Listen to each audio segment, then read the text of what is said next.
Childcare. Oh, God. Oh, childcare. I can't even. I mean, childcare now costs more than college as parents fork over $36,000 a year. This is according to care.com. They go on to say that 47% of parents spend $18,000 a year on childcare. And I think even 20% are spending $36,000. I'm seeing all of you share in the comment sections who have kids what the daycare costs are these days. I think it's a supply and demand issue because there's so many people having to work now and they can't stay home with their children. So there's just tons of demand for these daycare centers, and the daycare centers have no choice but to raise the prices because they need to pay their workers. They need to pay for everything. They've got so many kids, high demand, but it's like, this is mind-blowing to me. Like, what in the, like, it's so, I don't mean to be frustrating here, okay? But it is important for us to know the truth so that we can plan accordingly. But when you've got college, when you've got daycare, when you've got the rent and housing prices, like, what is childcare? If childcare costs don't come down, the birth rate will continue to fall. There are so many things going on in this country, but the way costs are, the way the wages are, who can afford to have kids right now? So this is from the Business Insider. Only one developed country has a more expensive childcare system than the US. The talking point this article is going to hit: the US has the second most expensive childcare system among the developed countries. The average US couple with 2 children spends over 30% of their income on childcare. Steep childcare costs have caused some US women to exit the workforce. That's one of the reasons why I stopped working. If you're having a hard time affording childcare, you're not alone. The United States is one of the most expensive childcare systems in the world. That was among the key findings of a new Bank of America report released on February 22nd, which analyzed how high childcare costs could slow the growth of women in the U.S. workforce. Using data from the OECD and International Economic Coalition of 38 countries, Bank of America estimated an average childcare cost for a couple with 2 children and compared this to the average combined wages of a couple with the same profile. 30 OECD countries were included in the analysis. Bank of America found that the average U.S. couple with 2 children spends over 30% of their combined wages on childcare. Of the 30 countries analyzed, only New Zealand had a more expensive system. Germany and Austria had the most affordable. The average childcare cost among all 30 countries was less than 15% of a couple's wages. Given that childcare responsibilities have traditionally fallen disproportionately on mothers, the rising cost of childcare sparks concern about the progress of women's participation rates in the workforce.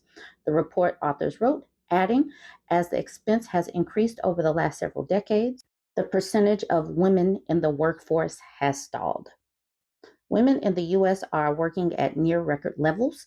As of January, roughly 78% of women in the U.S. who are between the ages of 25 and 54 were working or looking for a job, per Bank of America. However, women in the U.S. are still less likely to be in the labor force than women in most of the OECD countries analyzed.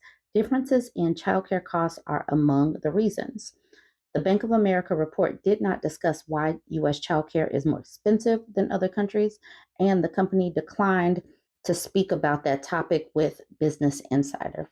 Why childcare in the U.S. is so expensive?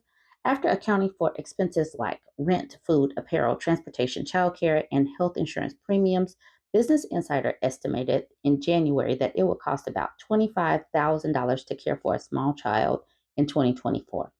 The labor-intensive nature of the childcare industry, in part due to adult-to-child ratio requirements, is a key factor that pushes up the cost, but this isn't unique to the U.S. Among the main reasons childcare is more expensive in the U.S. than in the rest of the developed world is that other countries dedicate a larger share of their government spending to childcare.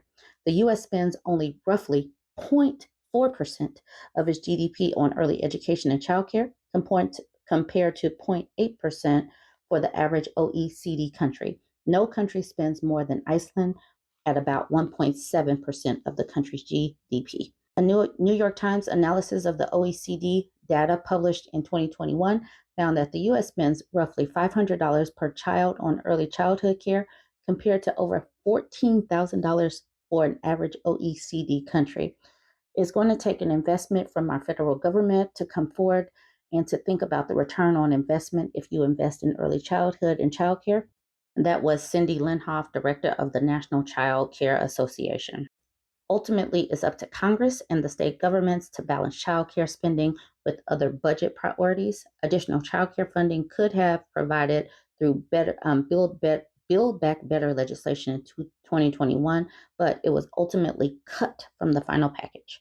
In addition to boosting the number of working women, reducing childcare costs could motivate some U.S. couples to have children. A recent study from the Beijing Yuhua Population Research found that high childcare costs were among reasons for China's low birth rate. Caregiving responsibilities still disproportionately fall on women and are ultimately a factor in keeping them from getting into, remaining, and progressing in the workforce, the report authors wrote. Now, weigh this with the talks of reproductive rights being stripped, with inflation costs being talked about, with the way that companies are getting extra ridiculous profits, but not letting that trickle down to employees. It's just a situation that is untenable, but they want us to have kids. I cannot wait till the birth rate numbers for the United States hits so we can see if these numbers are being impacted, because all of this goes together. Now I want to also bring this in. It's time to talk about our declining population and its impact on the workforce. All of this goes together. With fewer Gen Zers entering the workforce than needed to replace retiring boomers, the U.S. will soon bear witness to a more shallow labor market than ever before. Further complicating the issue are the skills and experience baby boomers are taking with them when they leave the workforce. Even if there were enough younger candidates to replace retiring boomers, losing decades of expertise threatens productivity, innovation, and the ability to maintain institutional knowledge. Why am I connecting this? Because we're having less and less kids, so there's going to be even less people going into the labor force.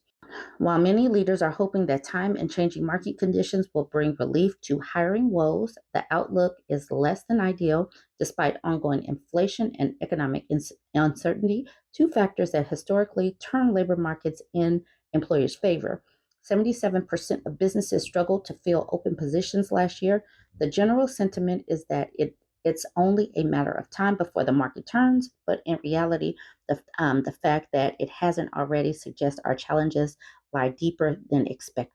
The volatile labor market is only one part of the equation. Solving the talent supply chain crisis is a much more complicated math problem involving multiple variables an organization must consider, including declining birth rates, aging demographics, and retiring baby boomers. America's population is amidst its steepest descent in modern history. Not only is the birth rate dropping, with the U.S. population growing at the slowest rate since the nation's founding, but American citizenship is also expected to enter a decline by 2100 after peaking in 2080. While the general public doesn't typically see a declining population as cause for alarm, the situation is more dire than many realize. Dropping populations may also mean fewer mouths to feed, but they also mean fewer people to support our ways of life. As the U.S. population shrinks, the existing talent crisis and the widening skills gap will only become more of a challenge. The gap between labor and need is already large, and it's increasing rapidly. It's estimated that by 2030, more than 85 million jobs could go unfilled because there aren't enough skilled people to take them. And companies are making record profits, but the top people are keeping all of the money while paying the employees pennies. So maybe they could work some of that out. Maybe they should talk about some of that in Fast Company.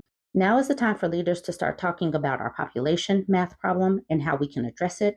Fortunately, hope exists due to the emergence of AI and AI enabled technology. The integrated adoption of these technologies within key organizational workflows and processes can offer simplified solutions to complex challenges driven by a declining population, providing crucial lines of support for businesses and employees as they navigate the tumultuous waters of a new workforce structure. With a series of additional labor market shocks likely on the horizon, it's critical for organizations to remain prepared for the volatility ahead. Simply put, as our population diminishes, there will not be enough workers to go around. This demographic shift has far reaching implications for economic growth and is expected to intensify skill scarcity and competition for qualified employees. As a result, organizations must rethink the way they operate and source quality talent, and they must pay people. They must pay people. To combat the negative effects on the declining population on our workforce, the talent pipeline needs a makeover, but our educational system needs a makeover. But the way we pay teachers needs a makeover. Our country is so jacked up right now that this is not going to be an easy fix, and so many of us will not be unscathed, but so many people are not putting this together and how it's going to impact all of us. Anyways, go ahead, jump in the comment section, let me know what you think about all of this and how I have squished these things together. Like, comment, share.